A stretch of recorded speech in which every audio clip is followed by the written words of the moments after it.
Hello and welcome back to Creative Chats with Alexander Circosta and Bernadette Marie, a limited series where we dive headfirst into the Western Australian creative industry and ask the how and what it takes to have a successful creative career. Hello, Bernadette Marie. Hello, Alexander Circosta. Now today we are joined by one of WA's most prolific public relations experts, Natalie Cameron of NRC Agency, formerly known as NRC Communications, which was founded in Perth in 1996. Since then, Natalie has built a reputation for delivering creative, high-impact PR campaigns through a hands-on and personalised approach. Natalie Cameron, welcome to Creative Chats. Thank you, Bernadette Marie and Alexander Circosta. We love a full name here. Yes, we do. We love a little duo name. So where should we start? Let's start at the beginning, I think. Firstly, for those not familiar in this industry, what is public relations? What does it mean? Well, I will tell you, and then after that, people still say, but what do you actually do? What do you actually do? It's one of those things. The constant question. So basically it's about getting the message out and communicating events and what things that are happening. So I specialise in film, obviously, film PR, which I'm very lucky to do that because it's lots of fun. So it's about getting the movies out there, getting them reviewed, setting up interviews perhaps with some of the actors or the directors of films, and holding premiere events, that sort of thing. I also do events in, the arts, some concerts and things like that. So I'm generally an entertainment-based public relations consultant. And to start into that industry, it's not necessarily one that you sort of fall into. There's sort of an intentionality behind going into that. Did you study at university marketing, or how did you find your way? Were you working at a cinema? Yes, it's a very interesting story, actually. I always did think that I wanted to work for myself and have my own business, but I probably wouldn't have done it at age 21, which is when it started. People say, wow, you've done it since 1996, and you see them doing the math in their head. So, yes, I did go to uni. I went to Curtin and I did marketing and I did a minor in film and TV, which at the time wasn't a thing because they were in two different schools. So there was the film and television school was different from the business school. So I had to get all these special permissions and they were saying, why do you want to do those courses? And originally I thought I might go into advertising and I wanted to see what was on the other side of the camera. Yes. And it made sense to me. It was just sort of logical. But anyway, I got the permissions and I had to race around to the different schools, got it signed. And now apparently people do that at Curtin. So you were basically a pioneer in the idea of mixing those two industries, which makes so much sense together. Yes, it does. It does. And so Bachelor of Commerce in Marketing. And then with the film, and then here I am being a film publicist. So I must have known that was how it was going to start. I had one job out of uni working for someone else. And then I've worked for myself ever since, which I'm completely ruined now if I would have to go into an organisation, I feel. And 100%. Yes. Yeah. And that was at the Lumiere, which was at the Entertainment Centre, which is where Perth Arena was. Yeah. It was where Perth Arena was, yes, is. There was this art house cinema down sort of underneath. Not many people would remember this. So it's like a Luna, not as iconic and big as Luna. Yes. It had two screens. They were both big cinemas, maybe 600 seats. And I got a job as the film publicist there. And then I was made redundant after not very long, and I was devastated because it was my first job out of university, and I thought it was me, and I had promoted. Yes, and it was the opportunity came up because it was a very interesting time where films that had once been an art house movie that were just going to Lumiere or Luna were crossing over into a more wider audience. So they were maybe going to one screen at Inaloo, one screen at Carousel, as well as them. Yeah. And the wonderful Ingrid at the Luna said, well, why should we be promoting these films if they're going wider? And the film companies that I'd met through the months that I'd worked there, we got in touch and I went and registered my business name, and then I've been doing that ever since. So it was jumping on an opportunity at a very specific time. So how old were you when you registered your 21. 21. Wow. 21, yes. That's crazy. And how long did you study for? 3 years at 3 uni. years. Yeah, That's great. Yeah.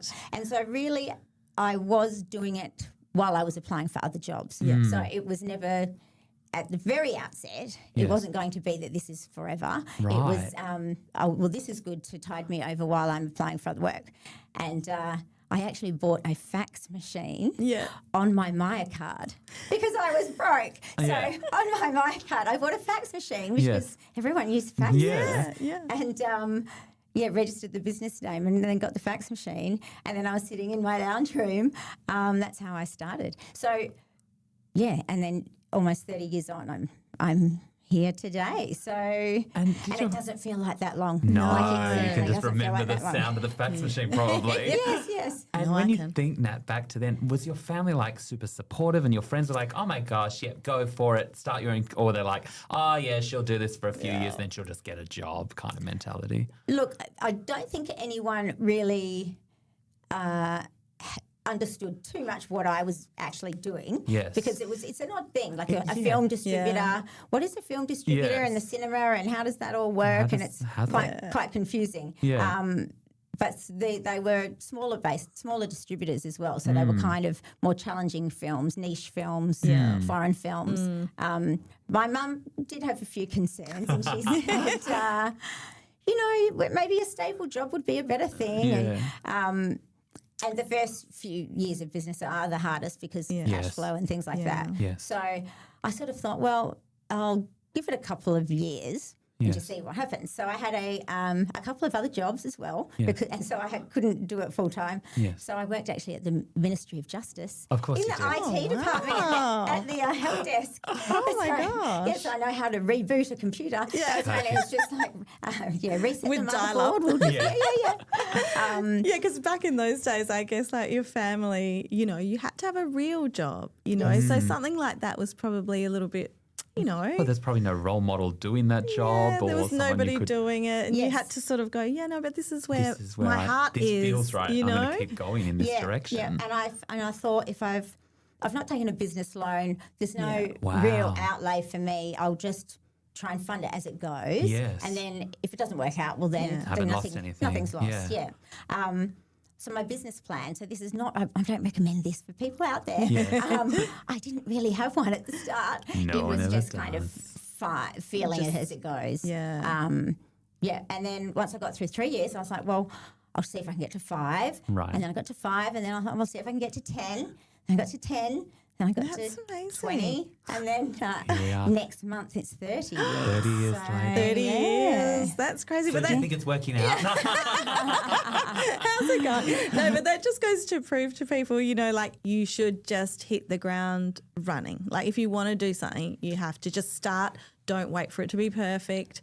Just exactly. do like the as thing. I said, I was very green. Yes.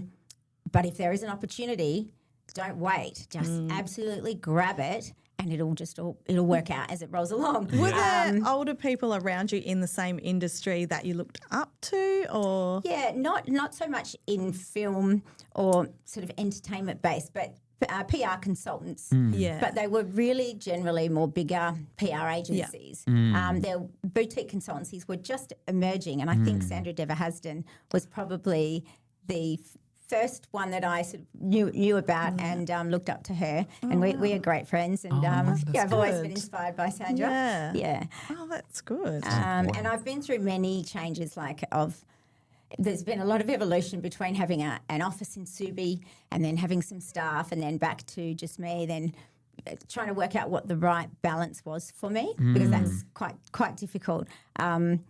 Everyone says, why don't you get some staff? You could be really, really big. Yeah. And I found that I was managing people and chasing business and I wasn't doing what I loved. Yes. And Suddenly you become a manager. Yeah. And at the end of the day, I think the clients like when they can talk to me. Yes. Get an answer straight away. Yes. And it's more personalised. Yes. And I do what I like. So I'm doing what I love. And you're actually on the ground doing it still. You don't sit in some office somewhere. Yeah, absolutely. So, it works for me. And it's a great work-life balance when you've got kids. little ones, especially for picking up from school and whatnot. So Yeah. Set your own Comes part and hours. parcel with being your own boss, being able to do your own times, which sometimes is a good thing, sometimes is a bad thing, because you're probably up late working as Yes, well and yes. up early working. And yes. You're There's, not logging these hours probably. Like you don't switch off. Yeah. There's Yeah. that. And people say, how do you motivate yourself when you're working from home? This is before the days of COVID. Now, before everyone was working at home, and I say, well, you don't get paid if you don't get the work done, right? And it's all about reputation as well. Of course, you want to do the absolute best job you can. Build in so, that. yeah, it's probably more switching off is the issue. Yeah, there's no real sick days. You'd probably still be sick and There's working no in sick bed as days. well. There's no maternity leave. is there? Maternity leave. There's no super.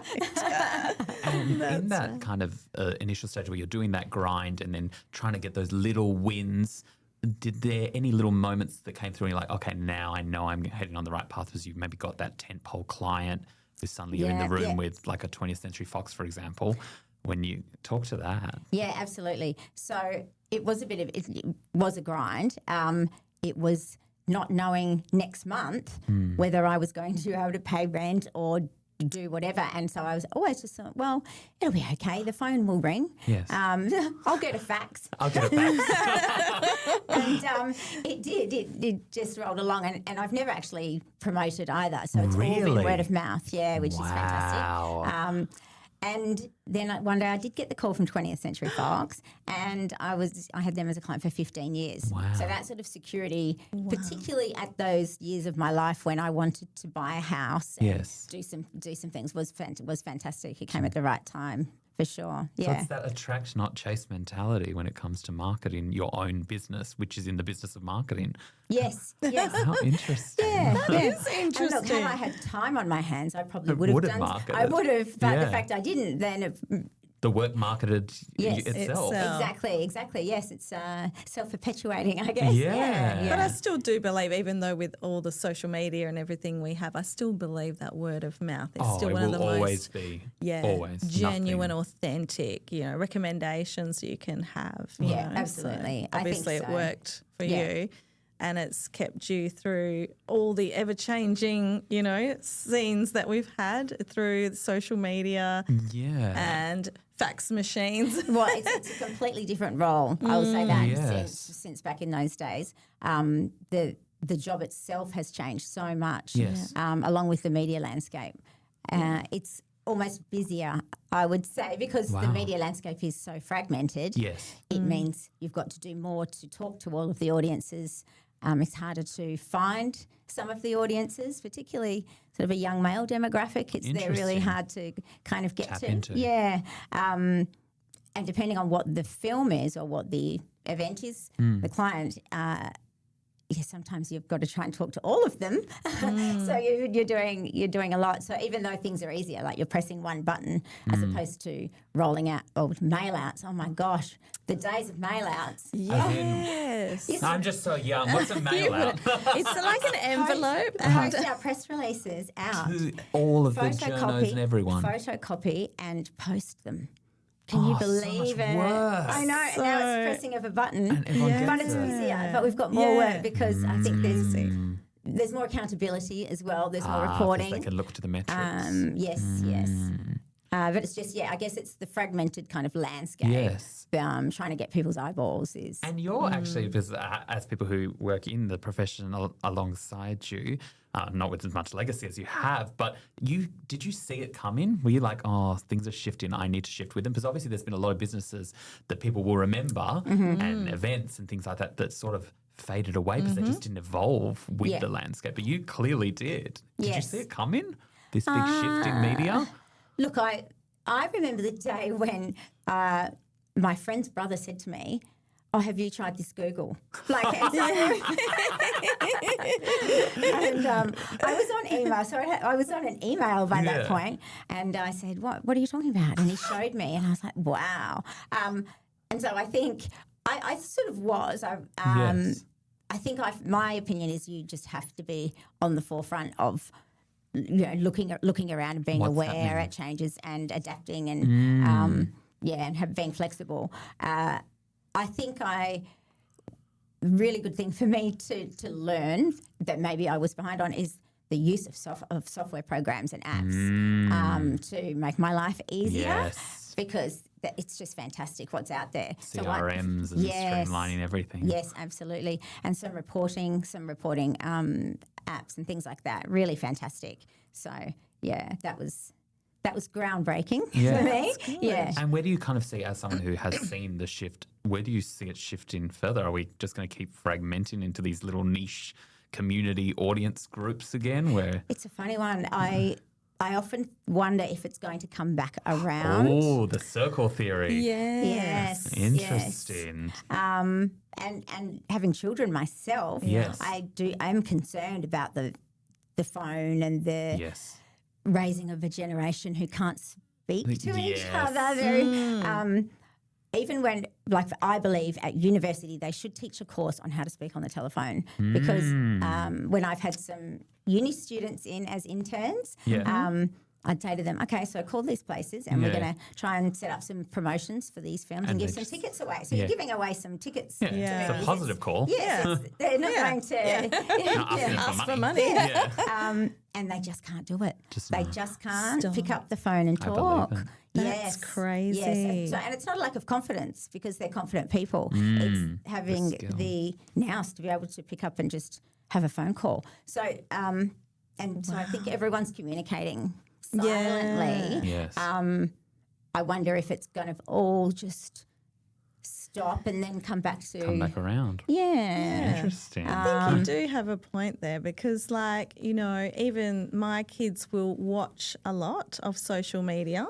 But when it comes to being on social media themselves, they're not about it. So it's kind of, here we are all presenting on social media and then they're not, the new generation really, most of them aren't really doing that. So I think, you could have something there. Yeah. You definitely could be onto something like, the circle theory. Yeah. But, and in terms of media, I think it's really interesting. I mean, everyone sees their local weekly community paper getting thinner and thinner, which is a shame because the local paper, it's a great read if you live in that area. I mean, apart from, I would say, the Post newspapers and the Herald and the Independents because they're on fire. And things like Have a Go News and they're kind of becoming stronger in certain niches. Yes. Right. Yeah, but the newspaper itself, it's a bit of a shame because there's some wonderful people that worked in the printing press. Yeah. And you would have developed relationships with these people as your business grew and you kind of seen them sort of no longer be in the industry. Must be sort of sad in a way. But you're still here, so that's all that matters. Exactly. And speaking to that of maintaining that longevity, valuing your skill set as you gain more experience, as you prove, if you will, a lot of creatives struggle to let alone make a career, even charge for their services because the perception is, well, it's fun or it's easy or, well, what is that? Like half the time you have to explain what you do, let alone charge for it. How have you found or what advice would you give to people when in terms of valuing themselves and actual, if you offer value, you can charge for it? Yeah. It's a funny one because there's the can I pick your brain conversation? Of course. I'm sure and so it's a funny one with me. I say, okay, sure, we'll have a conversation. And then I'll offer some advice because I'm always wanting to help people as well. And that's the thing. But then if it hits a certain point, then I'll say, well, maybe we should have a meeting about it, an official meeting, and we can do that. I think you've just got to sort of have confidence in yourself and perhaps just start. I think if creatives come together and then as a group, collectively, they sort of collectively can. If people are at a loss as where to start, I've certainly helped a lot of people to confidentially sort of help them what to charge and how much they should charge and how they could sort of position it because you don't know where to start. You don't know what other people are charging. No, and then you think you're undercharged, you think you're overcharging. You think like, oh my God, is that too much? I certainly undercharged at the start. But absolutely. But there's this bottle of wine theory where you could go to the bottle shop and pick the most expensive bottle of wine, or you can go to the bottle shop and you can pick a cheap bottle of wine. And sometimes the cheap bottle of wine is just as great as the expensive bottle of wine that was in all of the fantastic packaging. And so clients really don't know. So it's your body of work that is going to speak. Yes. So it's the wine tasting that Yeah. you need to offer, and that's where. Hmm. Yeah. Interesting. I love these marketing theories. Oh, you always have a I lot love of a these good marketing metaphor. I'm a theories. big I light up with a bottle of wine. I But you don't drink I wine. know, but He liked the theory, I like the I was wine. just like, Bernadette, we cannot interrupt while she speaks this. That's one of I those would wisdom never. sage moments. I of would like, never. Yes, we are all that bottle of wine. Maybe you think you're not that expensive wine because you think, oh, well, surely I'm not that. But actually you taste You're right, just it's as the good. body of work. It's the body. But and they can often say we- wine has a good body to it. Can we also go back to, so like before there was social media and Yes. you were collating your lists of people to invite to, you know, your movie premieres, etc. How did you go about finding those people back in the day? People want to know this. Was that the mysterious? That's How do you get yeah. on these lists? Is always Yeah, I mean, asked. well, that's the You question don't have to give away now all the secrets. because everything seems accessible now that we're Yeah. all on social media. So how do you get on the list Yeah. is the question. But back then, people didn't really Yeah, it's know not like everyone had, about like, a these personal things. brand that you could and just, like, yeah, the there was who's no who list. personal brand back Yeah. then. So so I guess did how you- did you know what to look for? So it was a combination of the social page, the out and about. Yes, Guy yes, the Bowens. social Bernadette pages. reviews. Yes, that's right. Yep. So looking at the social pages, who's Yeah. out and about, reading Right. business pages of who's emerging, or who, you know, young people emerging with businesses. Interesting. I have a client that I worked for, a very prestigious client that I can't say the name of, that opened on King Street that wanted me to curate a list for them. Yes. And it was specific about having cutting edge people. So it was a whole different list altogether. So it was Wow. going around to it. And so that's just research. That's kind of Right. Googling and putting Yeah. it together. Very sort of bespoke list. So were there lists like of people that would help maybe promote that event for you or create awareness around that event? And then was there different types of lists? So you were curating them for each event, basically. Yeah, absolutely. It wasn't cookie cutter. No. Yeah. I think that's probably where my business has done very Point well. of difference. Yeah, because it's getting the right The people. right people at the right event. Yes, yes. Oh, and wow. Very interesting and still intriguing to this day. Like, Yeah. yeah. So then, okay, so does that differ to now how you would find people using social media? Would you use the hashtag, Absolutely. even though now Social they're on the way media has out? made that Yeah. a lot easier. easier. To find But it. then you still have to supplement, I think, because there's a lot of people They're who still old, you might like- want that actually aren't on there. Yeah. Right. Yeah. Yeah, for their reason, that's why you want them. Yes. You're not inviting everyone just because, this person has 2,500,000 followers, so Yeah. they Yes. must come to every event because Yes. what's the kind of value add? What's the return? Yes, Yeah. and because not everyone is on socials either. Yes. So it, yeah. Yes. And that's that part of the audience is people assume, well, I don't listen to the radio. It doesn't mean no one listens to the That's radio. So right. it doesn't mean you want to exclude an entire segment. Yeah, or just like we were saying about exactly. the paper as well. Yes, yes, that group of exactly. people Yeah. will go to movies still. It's not like they stop going. Yeah. Yeah. Fascinating. It is very fascinating. So 30 years. What have you got a top 5 like your best events that will always stick in your mind? What's Tom Cruise like? Is really what Bernadette is asking. I can't do about Tom Cruise, but I can do about Pierce Brosnan. James Oh, Bond, go wow. on. Good friend of So ours. you met him? Yes, I was working on it. So when I was with Fox, they used to take us over to the East when there was a big tour or premiere because they needed more hands on deck. And I was always Wow. willing to go. Like, if What I a must. shame. And I had to go in and pass a message on or something. There was something about one of the schedules and he was just as you would expect him to be. Debonair. He was sitting there and talking about some art and pausing, and then I got a little Oh, a little wink. yeah. Thanks very much. She's never forgotten. Yeah. Okay, so that was Who else? Nicole Kidman. Oh, yeah. A good friend. For Moulin Moulin Rouge. Yes. I had to. I was looking after a little theaterette that had her family and friends in it, and so after she went and it was actually at the premiere, but it was a smaller one, just slightly removed. There's and always after another she'd done premiere. all her introductions in the various cinemas, Yes. she was going to come in. And then her mum said to me, "Oh, these are Nicole's glasses. Can you mind them for her?"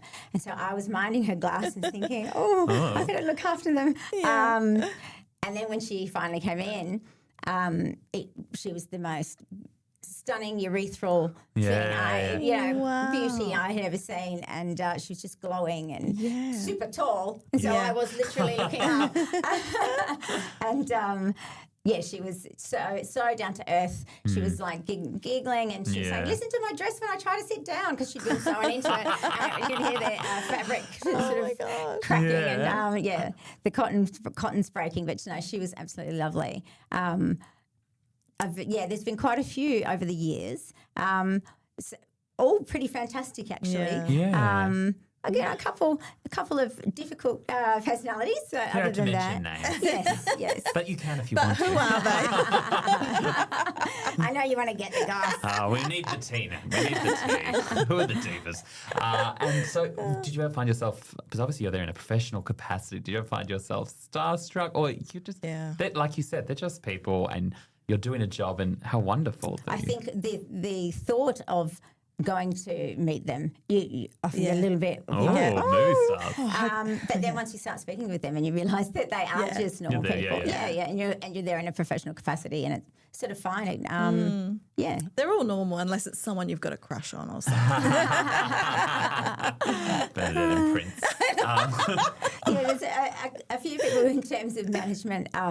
Would just wander off and disappear. Really? How mysterious. But we've got a schedule. Yeah, and you have to be the person to kind of bring them in. Yeah. Try and rein it babysit. in. Yes. And the beauty of your profession is that you do get to be in these different spaces. So no 2 day is ever the same. No event is ever the same. Yes, absolutely. How have you found working on, let's say, a movie premiere versus actually being on set PR on the film itself? Well, I love doing unit PR. It's something that I absolutely love. And there is not enough of it. However, with the new studios coming, so the latest one I did was the film run. Yes. So I spent a lot of time in York, and it's a bit mysterious because no one really knows why you're just not available in the office every day, doing some long hours driving there and back. But the magic of being on set and seeing it created is quite amazing, really quite amazing. Such a good energy. The crews are always fantastic. There's a really good rapport. And just seeing some of those behind-the-scenes moments and being part of that is really great. So, I had done Cloud Street, which was a Tim Winton miniseries for Showtime, and a few sort of independent films. Runt, and then a few documentaries. But, Runt is probably the biggest one. Yes. And then I was lucky enough to be the StudioCanal released Runt, and I also do StudioCanal's films. Yes. So I saw it from script to screen basically. Wow. So as well as then, because the crew finishes once the film's shot, they done, finish. and they're out of there. And so then I was with the project all the way through till it was released in the cinema, and I took my family along, and then I saw my name up in the credits, and they all cheered for me. So that was a special moment. Good. It's good to get that closure, isn't it? Yes, absolutely. And now there's a Runt, Runt 2 and beyond probably. Perfect. We love franchise. Sylvie's finished the second book now, so it'll be interesting to see what happens there. Yes. No, unit PR is great. I do love events. Yes. We did do something at the Luna where we turned, I think it was probably, I'd like to claim it, the very first sort of immersive film experience. Is that like with actors and sounds and 4D-esque? Yes, we did it for the Wes Anderson film. The Hotel. Oh my gosh. The Grand Budapest Hotel. Exactly. Yes. Good and memory. we turned the Luna into the hotel. So we had projections on the front and then door staff saying, I love welcome to.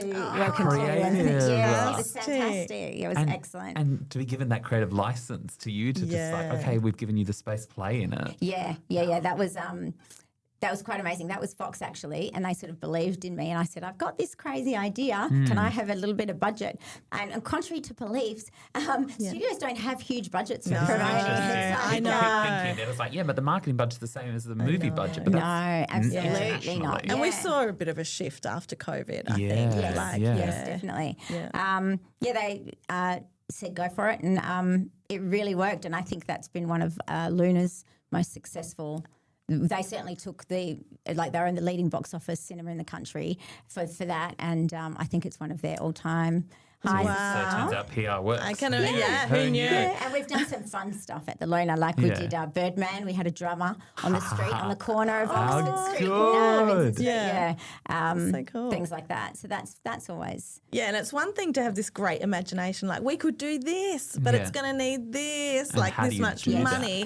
And if you're one person, where's the help? How are you doing it from there, from the idea? And so at times when it's busy, people say, how do you do it? And so subcontracting basically is the only way, because I can't the work is so irregular. Yes. I might have a really busy month and then a quiet month. You can't have staff. Because I mean, we've seen you on many a movie premiere night, and you are still to the last second, until that movie starts, you are still running, buzzing around. Making sure everything's working. Absolutely.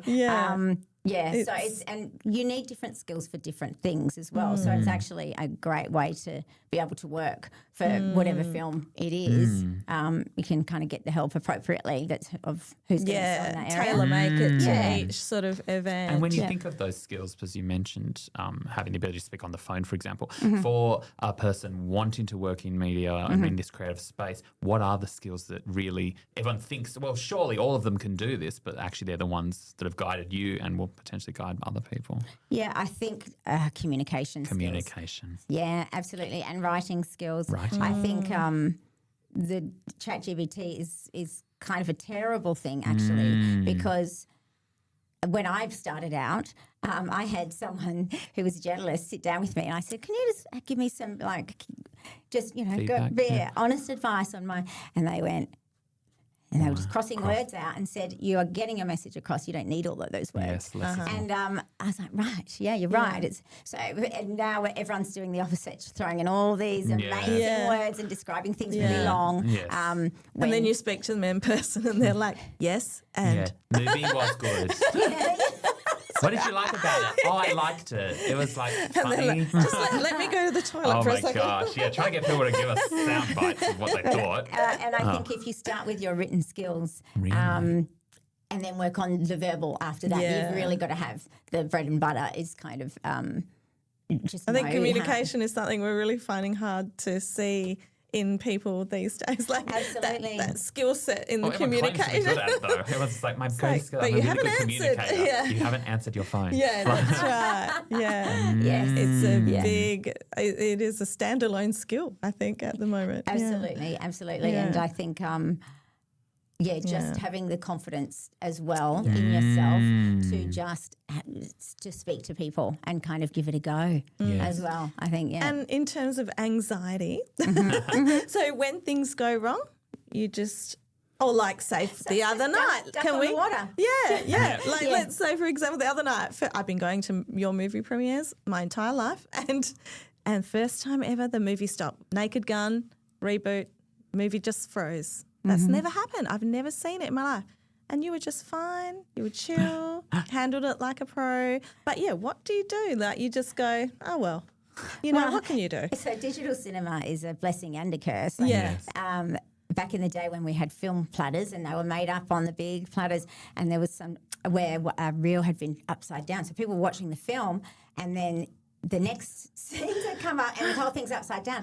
There's nothing you can do there. There's nothing you can do because you can't stop it and re-splice it. And do it again. So but that was really human error. It's kind of human error, those sorts of things. There was things where a projector used to, the bulb would blow or something like that. Right. Digital's got its own other whole realm of things, as computers do.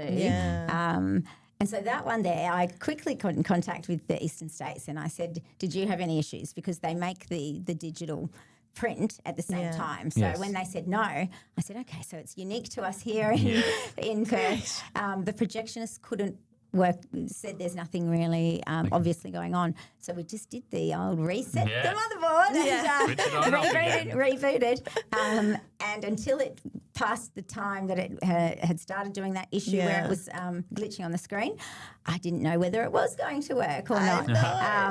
And it worked. It was great. And I think my go-to is communicate with the audience and just let them know what we're doing. We're having a look at it. I think in issue situations, giving people information is really vital. key. Yeah. And which that is was what we saw in COVID with, when we didn't know anything, everyone got anxious and annoyed. When people were talking to us about what was going on, everyone was a bit calmer. So. Well, it couldn't have happened in a better movie because everyone was laughing from woe to go in that movie. But then when it froze, I was like, is that meant to happen?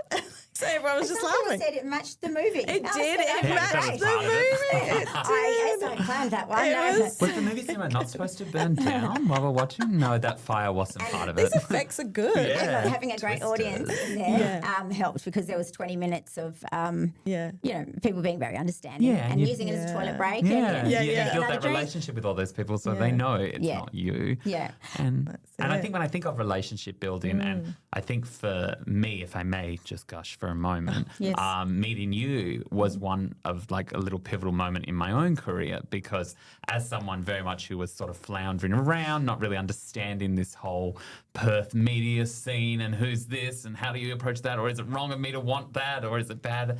And you were one of those very early people who that first time when I turned up at one of your movies, Orphan 2, with a camera, I wasn't just like, what are you doing? Stop that. You were like, oh, yeah, absolutely. Yeah, can you send that to me? Like you took and that was, I keep saying, I said it to Bernadette as well. That's so beautiful. If I had it, that movie was what changed everything. I wouldn't even be here right now. Oh, wow. Yeah, it was literally you on that night going, film it, go for it. And now look what you've created. And now look what you've created. No, but that is beautiful. That is. And I think it's been so nice to get to see and learn so much from being around you as you do your work because mentorship is hard to find in this industry. So absolutely. And I there's been a few people where I've not taken them under my wing, but made a point of saying, hey, what about this or what about this? Because when I think I'm a good potential spotter and I really think when people could shine in a certain area, I certainly want to give them the advice to move ahead. Yeah, for sure. Pay it back. Yes, yes. Have you ever had moments in your life where someone's done a similar kind of thing for you and it's kind of like, pushed you that way? It would probably be Ingrid from the Luna, I'd say, back in the early day, offering the opportunity of getting those contracts and going forward there. And telling you to go for it. Yeah. Now you could do that and you're like, oh, maybe I could. Yeah, Why not I could do that. Yeah. Moments like that, I think certainly I've had to prove myself. The proof is in the pudding. So there was times where I probably didn't get certain contracts because I was either younger or it was just a one-man band or, you had a home office or it wasn't professional. And so certainly it'd been easier. And you would have found that as well. The more work under your belt, the more you've got to show. The more confidence you get. Things are well easier. It is a hard slog and it's a bit of a real hustle at the beginning. And so I think that's where you've got to go over and above and say, well, I can do this and I can do that and just show what extra. I also think work experience, just offer yourself for free for a little while to get some stuff under your belt. Get into the room. Yes, yeah, absolutely. That's the thing. Do you think this generation finds it hard to start at the bottom? Yes. Like they just want to come in at the top, and they're Well, my advice would be you're not starting at the bottom. You're actually just learning. Yes. Every skill. Yeah, and look, it's about who you know. It seriously is who you know. Yes. And so those opportunities of putting yourself on in a room or in an organisation or at an event, you're going to meet people and then you never know. They might have just lost someone that day and they need someone. They say, great, can you start with us next week? Timing is everything absolutely, too. Yeah. Absolutely. And it's Perth is a small town. it's, you scratch my back, I'll scratch yours. Goes on a lot as well. So I think, just absolutely get out there and do some free work experience and offer your services and prove yourself. Yeah. And then also you can use that for your, have stuff under your belt to show. And we're getting close to the end of our time now, but in terms of numbers of people, are they typically your harder events, or have you done like a smaller boutique event that was actually just as hard as one of the bigger The approach events? is the same. Yeah. Look, Or even the stuff you do with Elizabeth Key is quite a big kind of event. Look, absolutely. I think it changes the scale of the event. If it's a large scale event, it completely changes what the job role is as well, because there's a lot more around safety and things like that. So I think, look, the smaller events are more fun. They're more controlled. You can kind of do a little bit more adventurous, experimental things. Yeah. Look, there has been some things that have not got off the ground. Let me tell you, not everything is work. You're like, don't worry, this will be great. I went to have mermaids outside the Windsor Cinema on Sterling Highway once, and that never came to fruition. Yes. But if you don't tell anyone, no one will know. Exactly. But I have to say, there's been very few disasters. Like everything has whether we've had to sort of just change something at the last minute, but everything's kind of worked. I think I get a feeling in my belly, like I'll know if something not the right fit. Yeah, or not going to work. But there have been some things where you've got so much coverage for something and then it just doesn't work. It still doesn't work.